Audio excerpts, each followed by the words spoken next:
Hi, Diane here, part of the Gourmet or Good Enough team with my sister Donna, your homegrown gourmet. Today we're going to make bread. Oh, don't panic. Bread is not that difficult to make. As a matter of fact, this recipe is really going to be a sure success. So let's get started. I'm starting with 3 cups of flour. You can use any flour. I'm using all-purpose flour. You can use whole wheat. You can use bread flour. It doesn't matter. To that, I'm going to add 1 teaspoon of salt and a half a teaspoon of yeast. You can use active dry yeast or you can use instant yeast. Don't use the rapid rise because that's not really good for this recipe. I'm putting in 2 tablespoons of dried Italian herbs, a mixture. You can use any herbs that you want. Maybe you like a rosemary bread, go ahead and do that. Or you make it plain.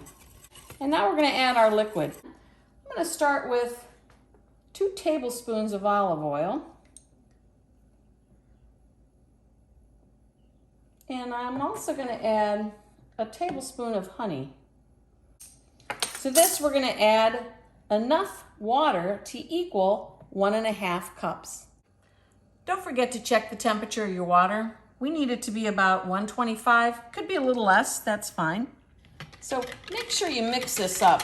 I now have a total of 1.5 cups of liquid. So now just add this liquid into your flour mixture. And stir that around. You see how easy this is.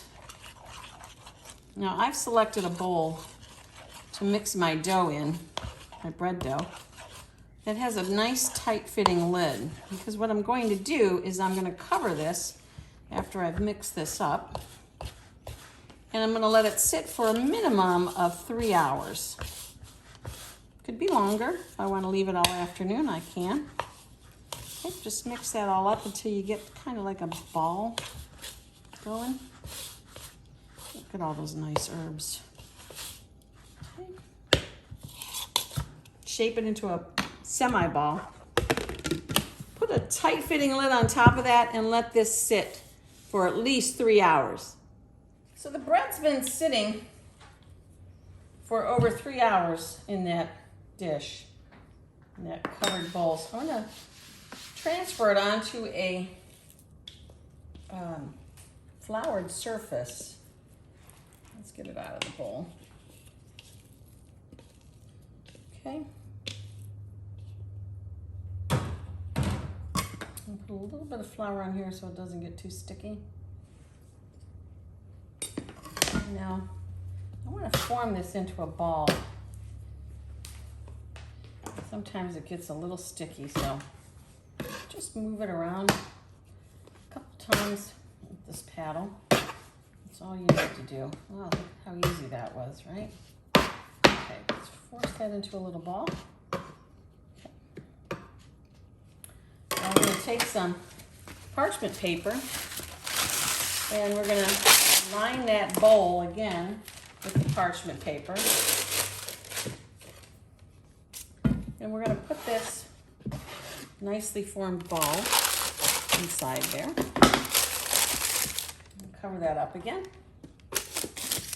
And while this is sitting off to the side, we're going to turn our oven on to 450. And I want to warm up the pan while my oven is warming up.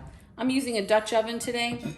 You can use any type of pan as long as it can withstand 450 degrees and it has a tight fitting lid. So I'm going to put this in the 450 degree oven, and as we're waiting for that to warm up, this bread dough is just going to rest for a couple more minutes. So I've taken my Dutch oven out of my oven.